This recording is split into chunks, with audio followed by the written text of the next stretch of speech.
If someone has their day scheduled out in a manner that's very intentional with what they want to do and what they want to become, that's where they're going to end up. But if you wake up every morning and you don't have anything on your calendar and you just wake up whenever, you don't have any priorities, and you're going to become what everybody else is persuading you to become.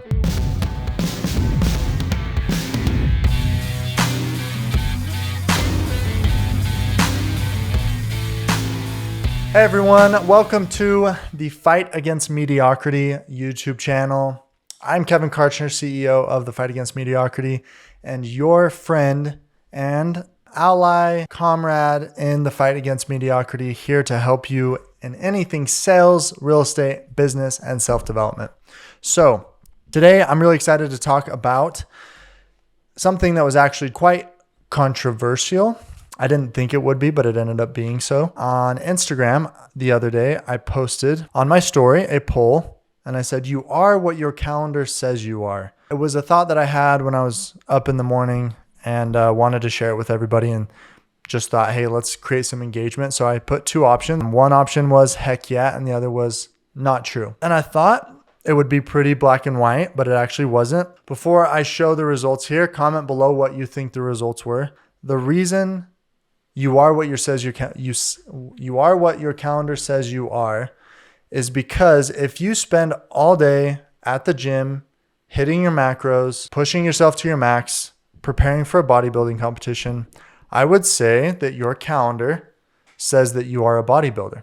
Whether you're someone who puts things on your calendar or not, what you do each day is what you become. And so I was really surprised at the results. So let me show you real quick. You can see it right there. You are what you said your calendar says you are. Do you agree? 60% said not true. Maybe you're not surprised. I was surprised. I'd love to hear, again, in the comments, post what you think. Do you agree? Do you disagree? I agree. I think that what is on your calendar reflects who you are. At the end, I'm going to share my greatest productivity hack that you can use your calendar for. So stick around for that. It's going to be a really big tip if you're wanting to be more productive and increase your intentionality in life. If someone has their day scheduled out in a manner that's very intentional with what they want to do and what they want to become, that's where they're going to end up. But if you wake up every morning and you don't have anything on your calendar and you just wake up whenever, say you have a job, so you go into work, but you don't really have any direction on what you need to accomplish. When someone asks you for something, you just do it because you don't have anything else to do. And you just kind of float through life like this. You don't have any priorities, and you're going to become what everybody else is persuading you to become.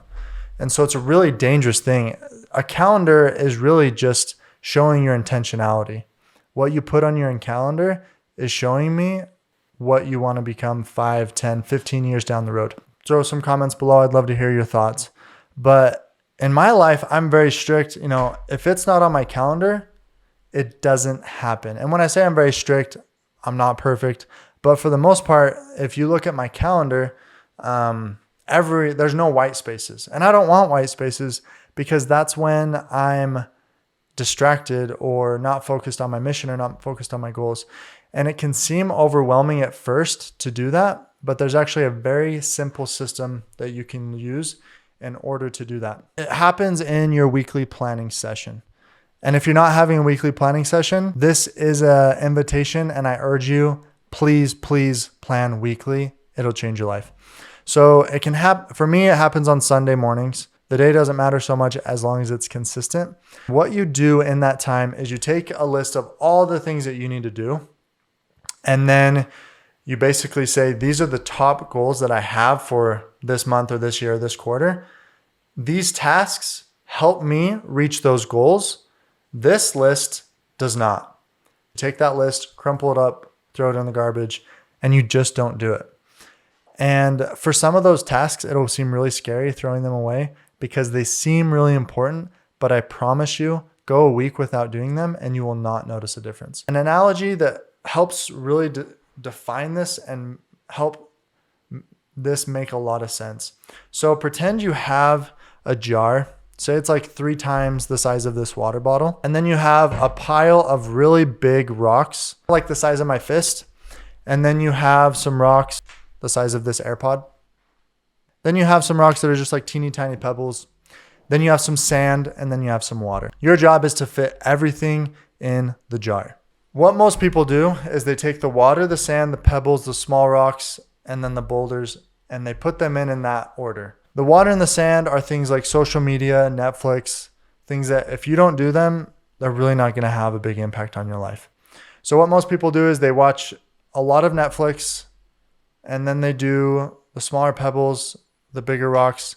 And then at the very end of the day or the week or the month or the year or the 5 years, they try to take these big boulders, call it relationship, and the bucket's full. And they try to smash in a relationship, but it just doesn't work. You can't procrastinate that for a year or 5 years and expect it to turn out well.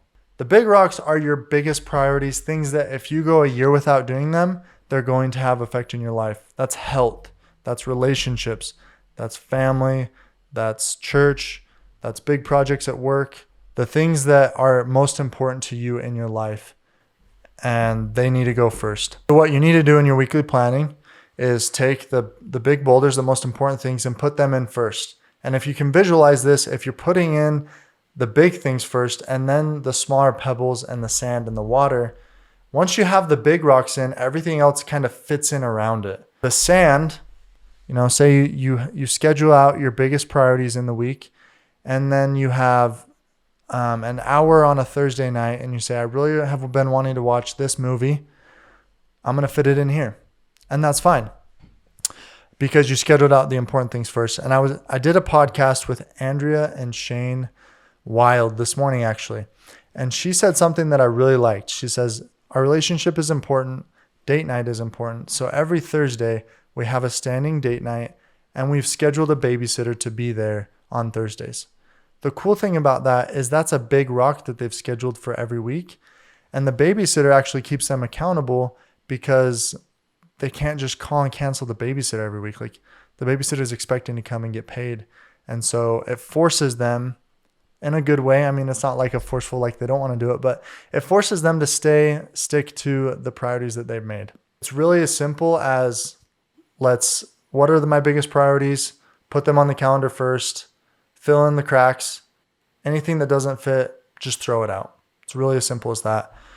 Obviously, to get started, you have to know what your biggest priorities are, and that does take a little bit of soul digging.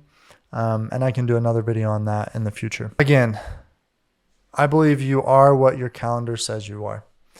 Another a cool tip is, if you have a team or you're married or you're dating, create a shared calendar and make it a priority to anything that involves the team or your spouse or your family. Add them to that invite, and then there's not confusion or miscommunication. What happens to me all the time is my wife and I have like a family activity, and if it doesn't get put on the calendar, I forget, because I literally wake up in the morning and I just say, I'm not arguing with my calendar. I planned it on Sunday. I'm just going to do what it says, and I know that the end product will be what I want it to be. But the bad part happens when I'm not aware of like a family dinner, and then I'm like, I didn't know about this. What's going on? I had something else planned. So having that continuity in your relationship or team, make sure everything gets on a calendar. I know it seems simple, but you'd be surprised. The biggest time hack and calendar hack that you can have is called time blocking. Some of you have maybe heard of this, but let me just recap it. So in whatever you do, there are a few items that make more impact than anything else that you do.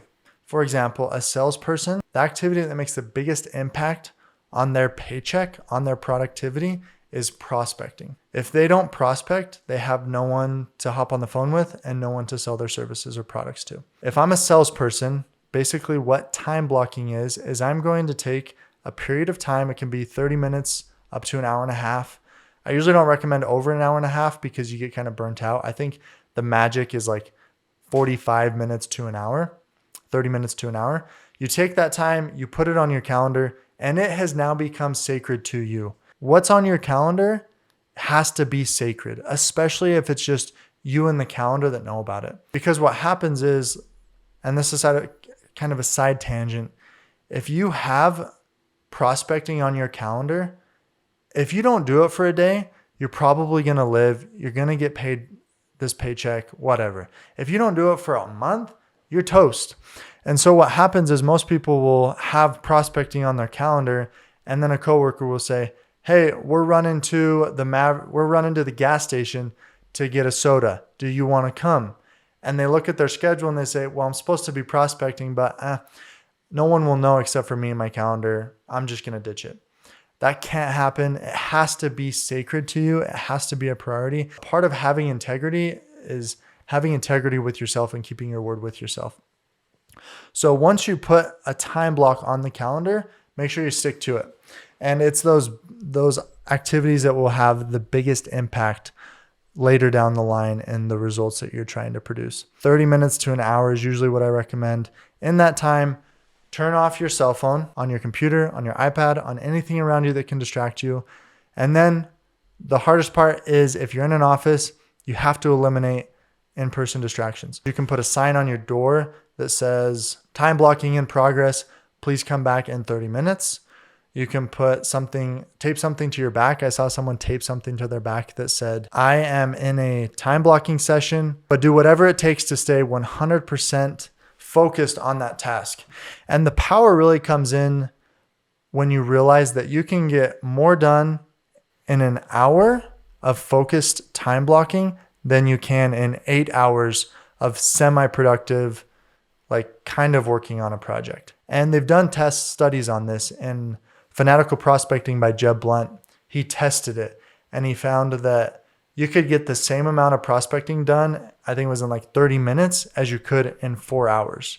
And so really putting your head down and focusing on whatever project you want for 30 minutes or an hour will get you exponential results. And if you think about it, you could realistically do 4 time blocks a day for 45 minutes and take 15-minute breaks, and you'd probably get more done than you would in 10 hours of just kind of working here and there, because the brain can't multitask. We as humans cannot work at more than one thing at a time. That is a myth. Again, it's been proven in a couple of books that talks about it, including Fanatical Prospecting by Jeb Blunt, which if you're in sales, I highly recommend you read. It's a phenomenal book. So that is my greatest tip for productivity and calendar hacking. I hope you've enjoyed this video. Do you think that what is on your calendar reflects who you are? I'd love to hear it in the comments. If you haven't already, please hit subscribe. I want to provide as much value as I can in these videos. So if there's a topic that you want covered or a book that you want reviewed, let me know. I'd love to help you out. If you want to learn more about what we do at the Fight Against Mediocrity, you can go to thefightagainstmediocrity.com, get our book, or look at some of our courses and programs that we offer. Again, we want to help you in your quest to fight mediocrity and reach your potential. Have a fantastic day, and we'll see you on the next video.